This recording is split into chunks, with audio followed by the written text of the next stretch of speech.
Olá, pessoal. Aqui quem fala é o professor Anderson Knaip Duarte. Hoje vamos para uma videoaula sobre a primeira lei da termodinâmica. Sejam todos bem-vindos. Bom, a ideia de aproveitar o calor para produzir movimento, ou seja, para produzir trabalho, é uma ideia bastante antiga. Heron de Alexandria viveu aí 10 anos depois de Cristo a 70 anos depois de Cristo. Ele já tinha as primeiras ideias para aproveitar, né, o calor para produzir trabalho. Mas essa ideia, ela ganhou força, né, a partir do século XVIII, com a Revolução Industrial. Então, aqui nós temos duas imagens que retratam esse período da Revolução Industrial, né? Aqui, ó, desse lado aqui, nós temos aqui uma sala de máquinas, né, com penteadeiras, e do lado direito nós temos a máquina a vapor, tá? Então, durante a Revolução Industrial, nós tivemos grandes destaques a partir da utilização dessas máquinas, que utilizavam a queima de um carvão mineral para transformar energia. Muito bem. Existe um experimento que é bastante simples e muito comum nas feiras de ciências, que tem no livro de física Mais que Divertida, que é um professor da UFMG, cujo nome é Eduardo Campos Valadares. É o experimento da usina térmica, né? Aqui nós temos aqui, ó, representado, pode ser uma latinha de refrigerante. Fazemos um furo bem pequeno aqui com a pontinha do prego, né? Embaixo a gente pode colocar uma caixa, uma lata de sardinha cheia de giz e colocar álcool, por exemplo, né? Aí a gente coloca fogo nesse álcool, o calor transmitido aqui para esse líquido que está dentro da latinha, ele vai entrar em ebulição, né? Então vai sair o vapor aqui por esse furinho. E esse vapor sai a alta pressão. E aí aqui pode fazer tipo um catavento, né? Representando as hélices do gerador. O vapor vai bater nessas hélices e vai fazer essa hélice rotacionar, tá? Então, lembrando que calor é uma forma de energia em movimento. Tá certo, pessoal? Bom, a força para a produção de bens, antigamente, antes da Revolução Industrial, por exemplo, né, era totalmente braçal e bastante personalizada, né? A pessoa era designada para fazer uma determinada tarefa e ficava naquela tarefa repetitiva, tá certo? Mas o homem percebe que pode utilizar a força da água, por exemplo, né, para realizar esse tipo de trabalho, como, por exemplo, para moagem de grãos.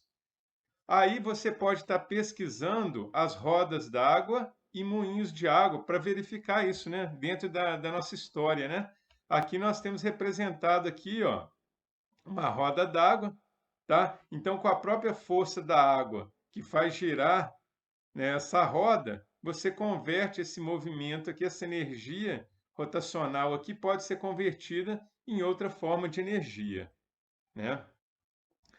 Bom, com a invenção da máquina a vapor, o homem passa a controlar a fonte de energia, sendo capaz de produzir bens em larga escala. Então, principalmente a partir da Revolução, né, industrial, começaram a ser desenvolvidas máquinas térmicas como essa daqui, ó, em que nós temos uma fornalha, tá? Aqui, ó, eu tenho a queima de um combustível, né, carvão mineral, por exemplo. Aqui tem a água, ó, que está sendo aquecida, virando vapor. O vapor aciona esse pistão aqui e esse pistão transforma essa energia, né, proveniente da agitação das moléculas aqui do vapor em energia mecânica, ó, e realiza um trabalho aqui, por exemplo, para moer um grão, alguma coisa desse tipo. Então, isso aqui é o exemplo de uma máquina térmica bastante simples, né? Bom, o que que fala a primeira lei da termodinâmica? Então, olha só, eu aqueço um gás, e esse gás se expande. Então, ele recebe uma quantidade de calor dessa chama aqui, o calor é transferido para o gás e ele expandiu. Ao ser aquecido, o gás se expande, empurrando o êmbolo, que é isso aqui, né, essa plataforma aqui, empurrou o êmbolo para cima. Notamos que o calor fornecido ao gás produziu trabalho. Vamos lembrar qual é o conceito do trabalho, né?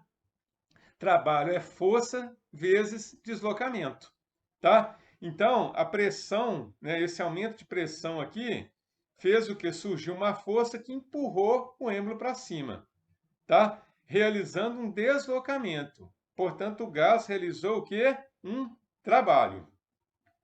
Mas nem toda a energia ela vai ser gasta para realizar esse trabalho. Uma parte dessa energia poderá provocar variação da energia interna do gás, ou seja, um aumento da temperatura do gás. Aumentando a temperatura do gás, a gente tem uma variação da sua energia interna. Isso é um processo, gente, que mostra a conservação da energia. E a primeira lei da termodinâmica, ela trata justamente disso, ó, do princípio da conservação da energia. Ou seja, o calor fornecido ou retirado de um sistema, que é a quantidade de calor que resultará na realização de trabalho, que é representado pela letra tal, né, e na variação da energia interna. Como a energia vai se conservar, a quantidade de calor fornecida por gás é igual àquilo que ele gasta para realizar trabalho, mais a variação da sua energia interna. Agora, o trabalho realizado pelo gás, ele vai ser positivo, ou seja, maior que zero. Quando que ocorre isso? Quando houver uma expansão do gás. Então, vamos ver aqui na simulação. Olha lá, o gás, ao ser aquecido, ele expande. Portanto, quando o gás se expande, temos um aumento do seu volume, né? ΔV maior que zero. Por quê? Porque o volume final é maior do que o volume inicial. Então, nesse caso, nós dizemos que o gás realizou o trabalho. O trabalho é positivo, pois é a força do gás que desloca o êmbolo. Agora vamos ver uma situação contrária. Quando o trabalho é realizado sobre o gás. Então, vem uma força de fora que vai ser executada aqui, ó. Então, vou ter uma força aqui que vai vir de fora e vai comprimir esse êmbolo, vai empurrar esse êmbolo para baixo. Então, vamos ver o que vai acontecer. Olha lá. Então, nós tivemos uma compressão do gás. Como a força veio de fora, o trabalho está sendo realizado sobre o gás, trabalho negativo. O volume, a variação de volume do gás vai ser negativa, por quê?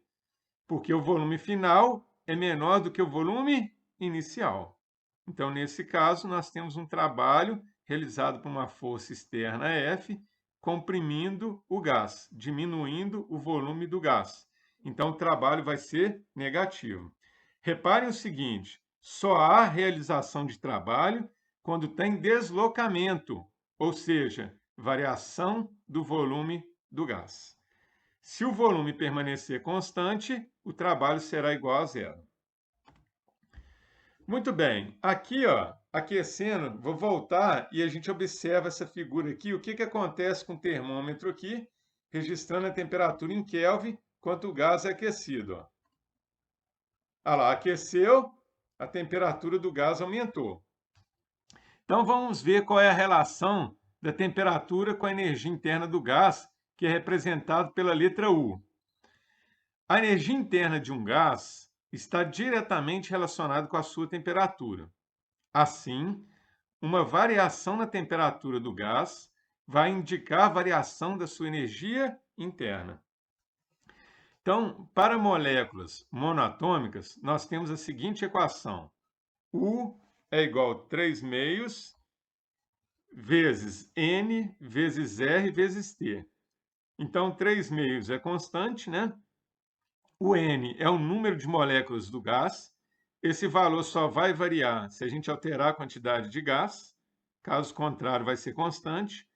O R é a constante universal dos gases. Aí no Sistema Internacional de Unidades vale 8,31 joules, né, por mol vezes Kelvin. O T é a temperatura do gás na escala Kelvin, usando o Sistema Internacional de Unidades. Então, reparem que o U, a energia interna, a única variável que ele depende é da temperatura. O resto é tudo constante. Então, se eu tiver variação da temperatura, ó, ΔT, eu vou ter variação da energia interna do gás. Então, se a temperatura aumentar, o ΔT é positivo. Então, ΔU também será positivo. Se a temperatura diminuir, né, que vai acontecer aqui agora, ó, vamos voltar aqui, né, se eu diminuir a temperatura, um resfriamento do gás, né, eu vou ter que a temperatura diminui, né? Então, o que que acontece nesse caso? Quando a temperatura diminui, o ΔT é menor que zero, o ΔU também vai ser menor que zero, tá certo?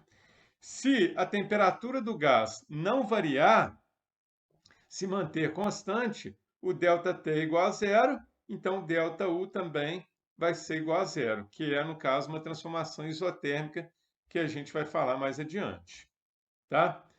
Então vamos lá, vamos agora falar os tipos de transformações. Primeira, transformação isovolumétrica. O que ocorre numa transformação isovolumétrica? Todo o calor recebido ou cedido, que é representado pela letra Q, pelo gás, será transformado em variação da sua energia interna. Por quê? Porque na transformação isovolumétrica, iso significa constante, volumétrica significa volume, ou seja, quando o volume não se altera. Se o volume não se altera, não tem o deslocamento desse êmbolo, ou seja, o ΔV é igual a zero, não tem realização de trabalho. Eu corto o trabalho. Então, o Q vai ser igual à variação da energia interna do gás. Ou seja, todo o calor recebido ou cedido pelo gás vai provocar variação da sua energia interna. Repara o seguinte, quando o gás recebe calor, a temperatura aumenta, o ΔU será positivo. Quando o gás perde calor, a temperatura dele tende a diminuir. O ΔU vai ser negativo. Aí a quantidade de calor vai ser negativa. Calor recebido, olha lá, a temperatura aumentando. Ó. Então, a variação da energia interna aumenta. Calor cedido, a temperatura que diminuiu, né, o ΔU menor que zero, então o Q também será menor que zero. Bom, e a transformação isotérmica? Iso igual térmica, temperatura. Ou seja, toda a quantidade de calor que é recebida ou cedido pelo gás vai realizar trabalho. Então, se a temperatura é constante, não tem variação da energia interna do gás. O ΔU é zero. Ou seja, a quantidade de calor vai ser igual ao trabalho realizado. Tá? Então, vamos observar aqui, ó, recebeu calor, o êmbolo houve expansão, voltando para a gente ver de novo, ó, recebeu calor, olha lá, houve uma expansão do gás. Então, o gás realizou trabalho. O trabalho é positivo e a quantidade de calor, como ele recebeu calor, também vai ser positiva. E se o gás perder calor? Vamos ver agora o que vai acontecer. Perdeu calor, olha lá, reparem que a temperatura não modifica, né? Então, se você comprime o gás e a tendência dele seria aumentar a temperatura. Para ele não aumentar a temperatura, o que acontece? Ele cede calor rapidamente para o meio externo. Então, como diminuiu o volume, o trabalho vai ser negativo, ou seja, o trabalho está sendo realizado sobre o gás. Então, a quantidade de calor também será negativa. Bom, e a transformação adiabática? A transformação adiabática é aquela que, quando não há troca de calor com o meio externo. Às vezes ocorre num processo rápido, por exemplo, uma bomba de bicicleta, né? Onde você comprime o gás rapidamente. Então é tão rápido que não tem tempo desse calor se dissipar para o meio externo, né? Aí o que vai acontecer numa situação dessa? como não vai ter essa troca de calor aqui com o meio externo, eu vou ter que trabalho mais ΔU igual a zero, passo ΔU para o outro lado, eu vou ter que o trabalho é igual a menos a variação da energia interna. Então, vai ter trabalho realizado e vai ter variação de temperatura. Só não vai ter troca de calor com o meio externo. Tá certo? Então, olha só, quando o trabalho é positivo, então é quando o gás realiza o trabalho realizado pelo gás. Observamos uma diminuição da temperatura. Quando o trabalho é negativo, o trabalho está sendo realizado sobre o gás. É uma força externa. Observamos um aumento da temperatura. Então, vamos observar aqui na simulação. Olha lá, expandiu, a temperatura diminuiu. Então, eu tenho que o delta, o trabalho, vai ser positivo, né? E o ΔU, como a temperatura diminuiu, vai ser negativa. Tá certo? Então, o trabalho é positivo na expansão, tá? E ocorre, à medida que ele expande, ocorre uma diminuição da temperatura, diminui a energia interna. Então, ΔU é negativo e o tal, o trabalho, é positivo. E quando for o contrário? Olha lá, a compressão aumentou a temperatura, diminuiu o volume. Então, a força vem de fora, comprime aqui o êmbolo, empurrando o gás. Então, o volume diminuiu, o trabalho é negativo. Aí, a energia interna será positiva, porque a temperatura aumentou. Aí, como eu falei, tem alguns exemplos, né, que a gente pode ilustrar esses tipos de transformações, né? Por exemplo, ao encher uma bola, fazendo um movimento rápido na bomba, né, notamos que ela fica quente. Já observaram isso? Quanto mais você bombear ali, mais quente ela fica. Isso acontece porque o ar, uma vez comprimido rapidamente, ele eleva a sua temperatura. Como o processo é muito rápido, não vai ter tempo desse calor se dissipar para o meio externo, né? Para ver essa troca de calor com o meio externo. Então, trata-se de uma compressão adiabática, o que seria igual a zero, tá? E esse trabalho realizado está causando variação da energia interna do gás, variando a temperatura dele, né? E nesse caso, a gente tem aumento da temperatura.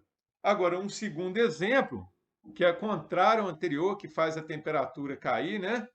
É quando a gente usa um aerosol, né? Ao mantê-lo pressionado, o que vai acontecer com o gás que está ali dentro? Ele vai expandir rapidamente. Aí vai ocorrer o quê? Um resfriamento da lata. Por quê? Porque a temperatura do gás vai diminuir, tá? Então, diminuindo a temperatura, diminui a energia interna do gás. É uma expansão adiabática. Então, em resumo, a gente pode falar que na transformação isotérmica, temperatura constante. Então, toda a quantidade de calor cedida ou absorvida vai ser para realizar trabalho, né? Na transformação isovolumétrica, o volume permanece constante. Se o volume permanece constante, não tem trabalho realizado. Então, toda a quantidade de calor cedida ou recebida vai provocar variação da energia interna do gás, variando a sua temperatura. E na transformação adiabática é quando não há troca de calor com o meio externo. Então, né, todo o trabalho realizado pelo gás vai provocar uma variação da sua energia interna. Vamos pensar aqui em alguns exercícios. Por exemplo, número 1. Transfere-se calor de um sistema num total de 200 calorias. Então, lembrando que calorias não é a unidade do sistema internacional, é uma unidade prática. Verifica-se que o sistema se expande realizando um trabalho de 150 joules. Aí já está na unidade do sistema internacional, o trabalho igual a 150 joules.